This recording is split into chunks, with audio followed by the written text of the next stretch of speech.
Hello friends, कसे आहात सगळे? अपेक्षा करते चांगले असाल, थोडे टेन्शनमध्ये पण असाल, कारण की पुढच्या महिन्यामध्ये प्रत्येकाची एक्झाम सुरू होणार आहे. त्यामुळेच आज मी एक महत्त्वाचा टॉपिक घेऊन आली आहे, डिव्हिजन ऑफ पॉलिनॉमियल. बहुतांश मुलांना पॉलिनॉमियल्स हे किचकट वाटतं, कठीण वाटतं. म्हणून आज पॉलिनॉमियल एका सोप्या पद्धतीने मी तुम्हाला शिकवणार आहे. पूर्ण व्हिडिओ नक्की लक्ष देऊन बघा. तर सुरुवात करूया आपण division of polynomial. Division of polynomial सुरू करण्याच्या अगोदर आपण पॉलिनॉमियल्स म्हणजे काय हे एका शॉर्टकटमध्ये एकदा बघून घेऊ. मग पॉलिनॉमियल्सचे 4 प्रकार आहेत. फर्स्ट आहे monomial, second binomial, third trinomial, चौथा आहे पॉलिनॉमियल. मग आपण अगोदर बघू मोनोमियल म्हणजे काय. तर मोनोमियल पॉलिनॉमियलमध्ये नंबर आणि व्हेरिएबल्स असतात. नंबर असतात आणि व्हेरिएबल्स असतात. नंबर्समध्ये अंक तुमचे 1 पासून 0 पासून अनंतपर्यंत नंबर्स असतात. व्हेरिएबल्समध्ये A to Z मधले तुमचे अक्षर असतात. पण मोस्टली पॉलिनॉमियल्समध्ये एक्स आणि वाय हे अक्षर जे आहे ते जास्त प्रमाणामध्ये वापरले जातात. आणि नंबर्समध्ये तुम्ही कोणतेही 1, 2, 3 हे नंबर्स कोणतेही वापरू शकतात. तर मग पहिला प्रकार याच्यावरून काय येतो, मोनोमियल म्हणजे काय, तर एक अंक, कोणताही एक अंक आणि त्याच्यासोबत अक्षर, हे असं झालं मोनोमियल. याला मोनोमियल म्हणतात. एक अंक एक अक्षर हे झालं मोनोमियल. याच्यासोबत आपण अजून एक अक्षरही घेऊ शकतो, 2xy, हे पण मोनोमियलच झालं. मोनोमियल म्हणजे काय, तर अंक आणि अक्षर याच्यामध्ये जेव्हा गुणाकार होणार असेल, मल्टिप्लिकेशन असेल, मल्टिप्लिकेशनचा साईन आपण देत नाही, म्हणून जेव्हा एखादा नंबर आणि एखादा व्हेरिएबल अक्षर जे असेल याच्यामध्ये जेव्हा गुणाकार असेल, बेरीज वजाबाकी भागाकार हे चिन्ह नसतील, फक्त गुणाकार असेल, तेव्हा तो मोनोमियल होतो. त्याच्यानंतर आहे बायनॉमियल. बायनॉमियल म्हणजे काय, मग आता तर एक संख्या घेतली 5x मध्ये एक इथे टाकलं ऑपरेशन तुमचं प्लसचं, आणि नंतर दुसरी संख्या घेतली इथे 3y. आता काय झालं, 2 संख्या झाल्या, अक्षर पण 2 झाले आणि मध्ये साईन पण लागलं, एक प्लस मायनस नंतर डिव्हिजन असं साईन लागल्यावर 2 वेगवेगळ्या संख्या इथं आल्या, 2 अक्षरं आले, तेव्हा काय झालं, मग हे 2 झाले म्हणून बायनॉमियल. इथं एकच होतं म्हणून मोनोमियल, इथे 2 होते म्हणून बायनॉमियल. त्याच्यानंतर ट्रायनॉमियल काय बघा, 5x वर्ग 4x + 5. आता इथं काय आलं, 1 2 3 अशा प्रकारचं तुमचं इक्वेशन आलं, इथे पूर्ण झालं ते, म्हणून 3 वेळा इथे आलं म्हणून हे झालं ट्रायनॉमियल. आणि त्याच्यानंतर अजून एक पॉलिनॉमियलचं मग एक्झाम्पल बघू आपण. 5x³ नंतर 4x² + 3x + 2. हे काय झालं, 3पेक्षा जास्त आले, त्याच्यामुळे हे पॉलिनॉमियल. मोनोमियलमध्ये एक संख्या अक्षर होतं, बायनॉमियलमध्ये 2 संख्या होत्या, मध्ये ॲडिशनचं साईन होतं, इथं वजाबाकी राहू शकते, भागाकार राहू शकतो, काही राहू शकतं. त्याच्यानंतर ट्रायनॉमियल, पॉलिनॉमियल, अशा प्रकारे हे पॉलिनॉमियल्सचे इथे प्रकार आहेत. मग याच्यावरनं अजून एक टॉपिक आहे याच्यात आपला, तो आहे डिग्री ऑफ पॉलिनॉमियल. मग डिग्री ऑफ पॉलिनॉमियल म्हणजे काय, the greatest power of variable. मग व्हेरिएबल आपल्याला माहिती आहे, आपण इथं बघितलं होतं व्हेरिएबल्स. तर greatest power of variable in the given polynomial is called degree of polynomial. म्हणजेच काय, तर हे जे अक्षर आहे हे महत्त्वाचं आहे. ग्रेटेस्ट पॉवर म्हणजे सगळ्यात जास्त पॉवर. पॉवर म्हणजे काय ते नीट समजून घ्या. आता इथं एक एक्झाम्पल घेऊ आपण. 3x³ + 4x² + 5x + 8 हे एक इक्वेशन घेतलं आपण इथे पॉलिनॉमियल्सचं. मग आता याच्यामध्ये काय सांगितलं आहे, greatest power of variable. Variable म्हणजे अक्षर.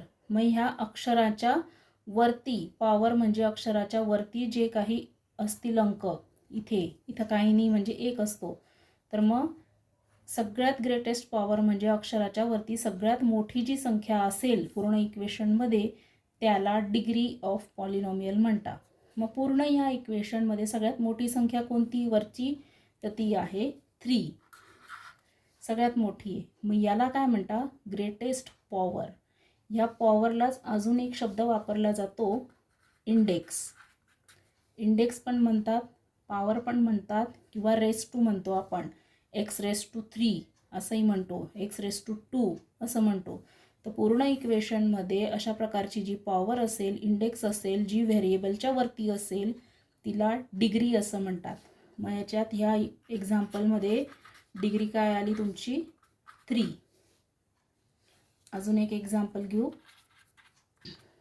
9y³ minus 6y² plus 8y plus 9. मग आता इथं सगळ्यात व्हेरिएबलच्या वरती, अक्षरांच्या वरती सगळ्यात मोठा अंक कुठं आहे, इथं वायच्या वरती. म्हणजेच याची डिग्रीसुद्धा काय आली, 3 आली. म्हणून मग डिग्री काय लिहायची, 3. मग समजा याच्या आधी एखादी संख्या असेल, त्याची डिग्री वरती तुम्हाला पॉवर दिली असेल, 4 दिली असेल, मग जी संख्या मोठी असेल ती डिग्री म्हणून इथे वापरायची तुम्हाला. मग अशा प्रकारे हे पॉलिनॉमियल्सचे प्रकार, ते नंतर हे डिग्री ऑफ पॉलिनॉमियल्स, हे अशा याच्यावर क्वेश्चन हे विचारले जातात. हे 8वीच्या मुलांसाठी, 9वीच्या मुलांसाठी खूप उपयोगाचं आहे. याच्यावर त्यांना परीक्षेमध्ये प्रश्न येतात. त्याच्यानंतर पुढचा आपला टॉपिक आहे डिव्हिजन ऑफ पॉलिनॉमियल, जो मेन टॉपिक आहे आपला तो. मग डिव्हिजन कशा प्रकारे करायचं ह्या पॉलिनॉमियल्सचं, तर division of monomial by monomial. Monomial आपण बघितलं होतं, मोनोमियल काय होतं, अंक आणि अक्षर, अंक आणि अक्षर. मग या मोनोमियलने दुसऱ्या मोनोमियलला डिवाईड करायचं, हे आपण आता बघणार आहोत. कशा प्रकारे करता येईल मग ते मोनोमियलने मोनोमियलला आपल्याला तिथे डिवाईड करायचं आहे. मग आपण नेहमी जसं भागाकार करतो तसाच करायचा. समजा आपण काय करतो, इथे बघा 4 असेल, हा 2 असेल, 2 आणि 4ला भाग द्यायचा असेल, सिंपल आपण करतो, बेदुने 4, मायनसचं साईन देतो, इथे काय आला 0. सेम त्याच पद्धतीने करायचं आहे, पण आपल्याला या संख्येसोबत अक्षरसुद्धा खाली घ्यायचे आहे. सेम त्याच पद्धतीने साईन द्यायचं. आपल्याला ह्या 3x ने 15x भाग द्यायचा आहे, म्हणून 15x². हा काय झाला तुमचा डिव्हिडंट. त्याच्यानंतर कशाने भाग द्यायचा आहे, तो आला 3x. 3xला डिव्हिजर म्हणतात. मग ह्या 3xने आपल्याला 15x² इथे आता डिवाईड करायचं आहे. सोप्या पद्धतीने करून घ्यायचं. 3 आणि 15ला भाग द्यायचा आधी, किती होतात, 3 5 15. म्हणून काय आलं तुमचं इथे जसंच्या तसं. भागाकारात आपण साईन मायनसचं देतो, ते साईन द्यायचं.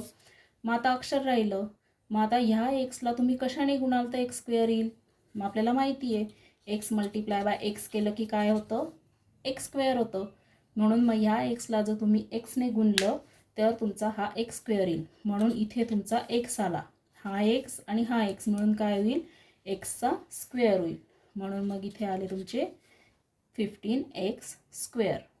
मग आता हे 15x आणि हे 15x, मायनसचं साईन आहे, 15मधून 15 गेले, x² मधून x² गेले, इथं काय आलं तुमचं उत्तर 0. मग आता याच्यामध्ये काय आलं तुमचं बघा, कॉन्स्टंट काय आला तुमचं इथे वरती 5 आणि रिमाइंडर काय आला तुमचा इथे 0. झालं. सोप्पा आहे भागाकार करायला. नेहमी आपण जसा भागाकार शिकलेलो आहे लहानपणी त्या पद्धतीनेच भागाकार करायचा, फक्त त्याच्यासोबत अक्षराला सुद्धा घेऊन जायचं आहे, सोडायचं नाही त्या अक्षराला तिथे. म्हणून तो अक्षराचाही वापर तिथे केलेला आहे, फक्त गुणाकार करताना व्यवस्थित करायचा आहे.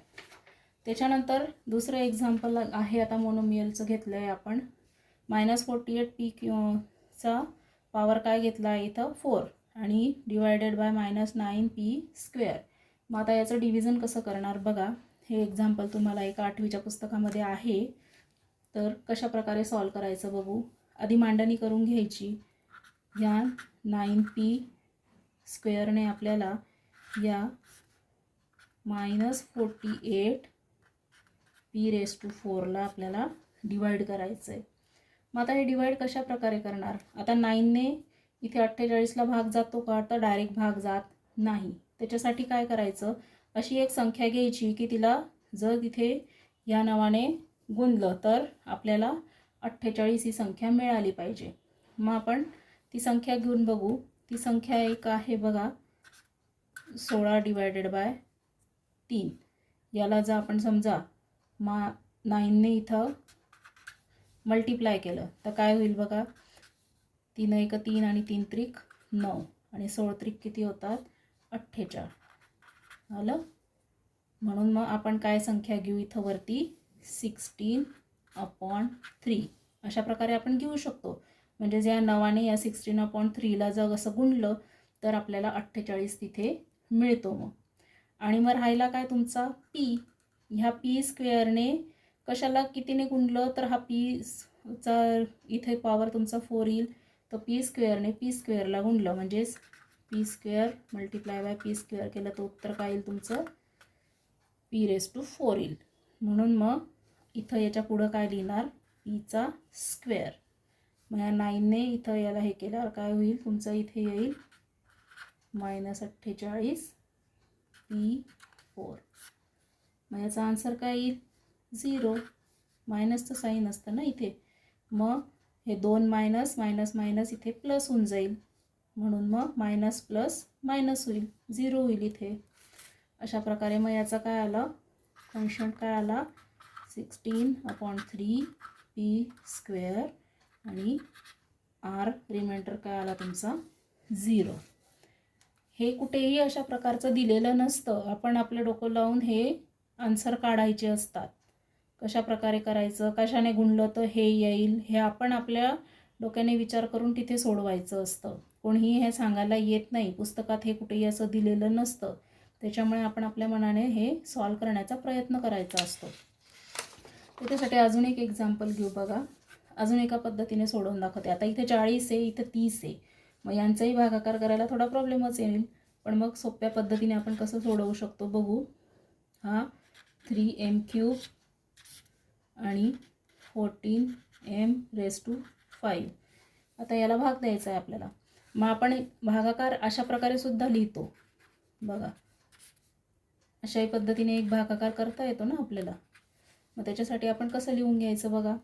आता हा 40 कशा आला तर 4 गुणिले जर 10 केला तर आपल्याला 10 चोक 40 मिळता. त्याच पद्धतीने 3 गुणिले 10 म्हणजे या संख्यांना एकाच संख्येने जर भाग दिला तर ती संख्या बरोबर येते. आणि त्याच्या पुढची संख्या जी आहे अक्षर व्हेरिएबल ते लिहून घ्यायचं आपण. अशा पद्धतीने आपण लिहू शकतो ना. 10 चोक 40 होता 40m⁵ अशा पद्धतीने येऊ शकतं.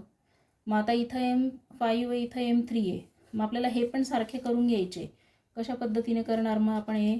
मग 5 हा 3 लिहिला. हा 10 गेला इथे डिवाइड केला. आणि मग नंतर इथे पुढं कसं लिहिणार तुम्ही.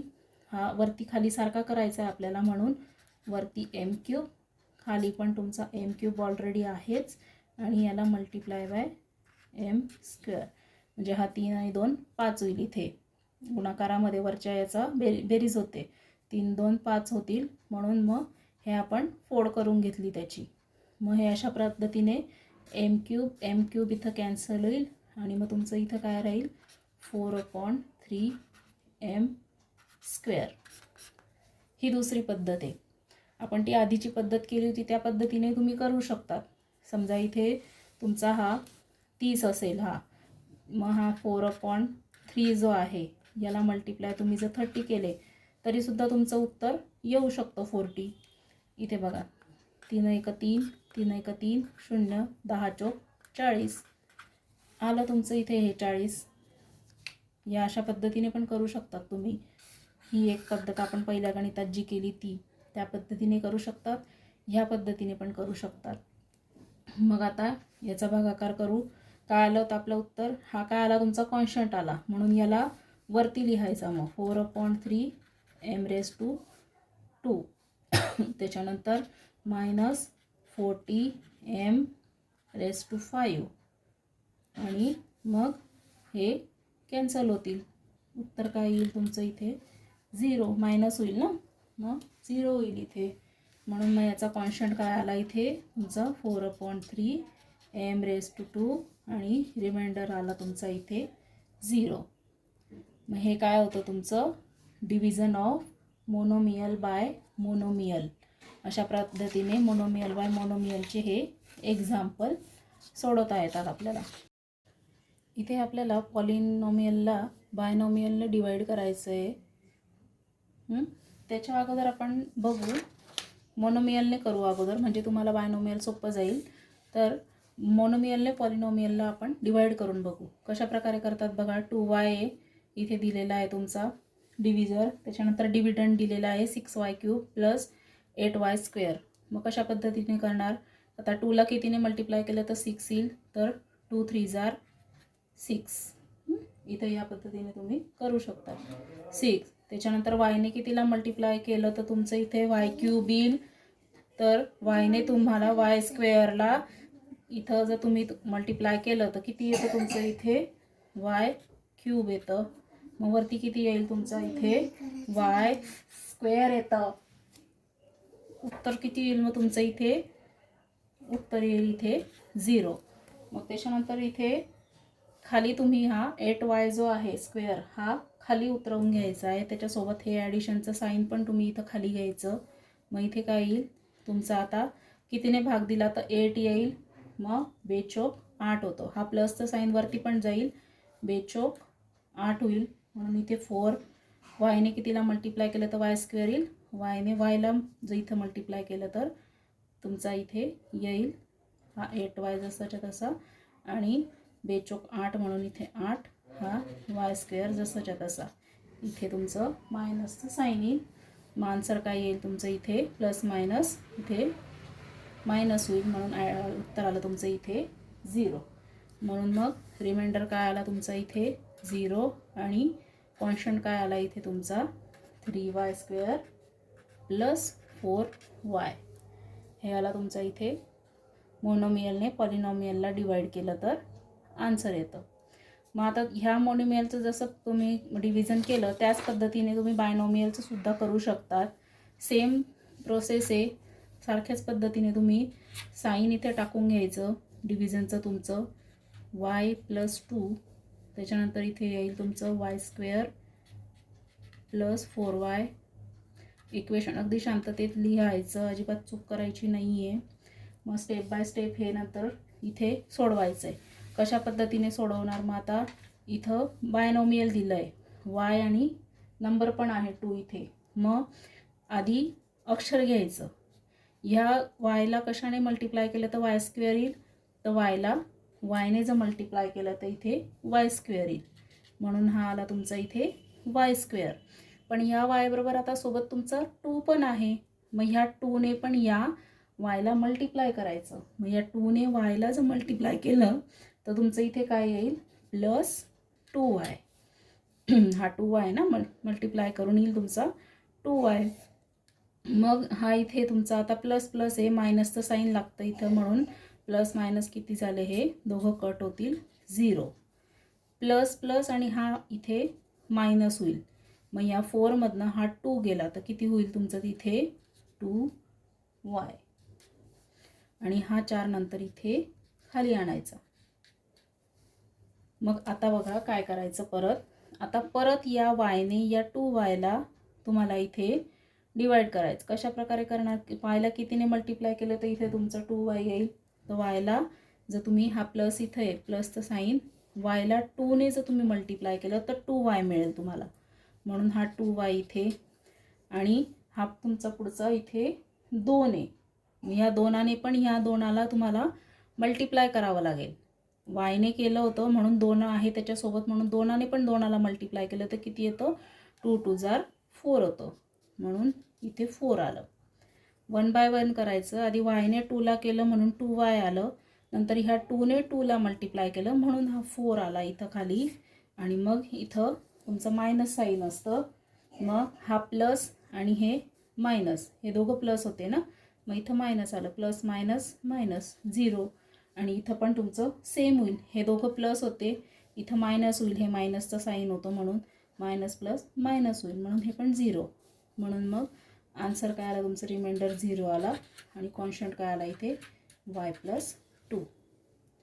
अशा प्रकारे तुम्ही हे एक्झाम्पल सोडवू शकतात. बायनॉमियलने पॉलिनॉमियलला, मोनोमियलने पॉलिनॉमियलला अतिशय सोपी पद्धत आहे. शांततेत गणित मांडून घ्यायचं आणि एक एक करून स्टेप बाय स्टेप तुम्ही जर भागाकार करत गेले तर तुम्हाला अजिबात कठीण जाणार नाही पॉलिनॉमियल.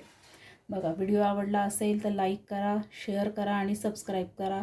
कोणाला काही प्रॉब्लेम असेल, याच्यात काही समजलं नसेल किंवा तुमच्या बुक्समध्ये काही समजलं नसेल तर मला कमेंटमध्ये तुम्ही नक्की विचारू शकता. मी ते नक्की तुमचे प्रॉब्लेम जे आहे सोडवण्याचा प्रयत्न करेन. थँक्यू.